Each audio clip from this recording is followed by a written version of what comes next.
राम जी जब रावण को मार दिए तो बैठे थे और सिंहासन पर बैठे थे तो सब लोग स्तुति गा रहे थे।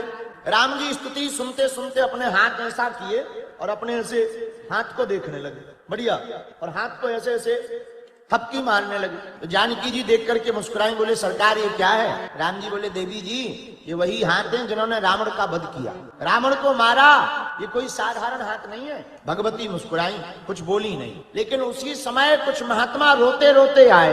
राम जी बोले क्या बात है, क्यों रो रहे?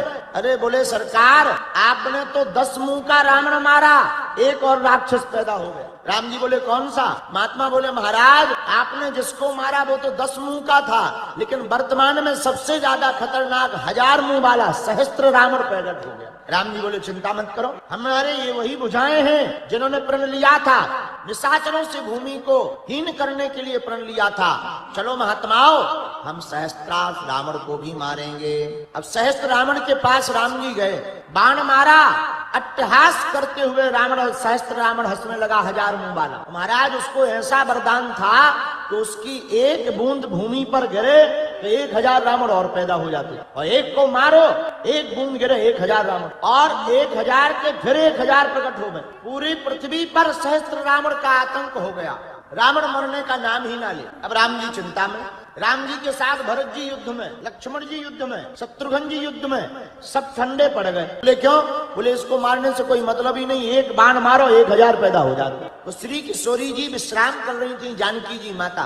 राम जी स्तुति करते हुए गए, हे भगवती आपकी जय हो। श्री जानकी जी आवाज सुनकर के आ गई, नाथ आपने हमें बुलाया? राम जी बोले देवी जी बड़ा विचित्र रावण आ गया है, 1000 मुंह वाला है और एक बूंद खून की गिरती है, ये फिर से 1000 प्रकट हो जाता है। अब तो तुम ही बचाओ, आप ही कोई उपाय करो। श्री जानकी जी ने इतना सुनते ही अपनी जटाओं का जूता निकाला और एक बार फटकार लगाई जटाओं की, एक एक जटा की लट से 1000 कालियां प्रकट हो गई और जीव निकारती हुई चिल्लाती हुई काली प्रकट भई और हाथ जोड़कर खड़ी हो गई, हमको आज्ञा दो। माता जानकी जी ने कहा जाओ युद्ध में उस सहस्त्रमुखी रावण की एक भी बूंद पृथ्वी पर न गिरने पावे। और श्री किशोरी जी युद्ध में स्वयं गई। राम जी बाण लेकर गए और जैसे ही बाण मारे और उसकी एक भी खून की बूंद पृथ्वी पर ना गिरे, जब नहीं गिरेगा तो रावण कहां से प्रकट होगा?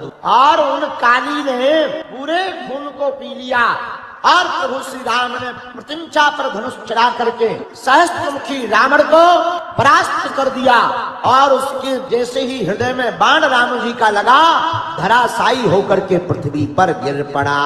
तब श्री किशोरी जी ने कहा हे नाथ, जो भी कली काल में किसी भी प्रकार के राक्षस वृत्ति के संकट में फंस जाए, लेकिन अगर वो मेरा काली रूप में ध्यान कर लेगा तो संकट उसका बाल बांका नहीं कर पाएगा।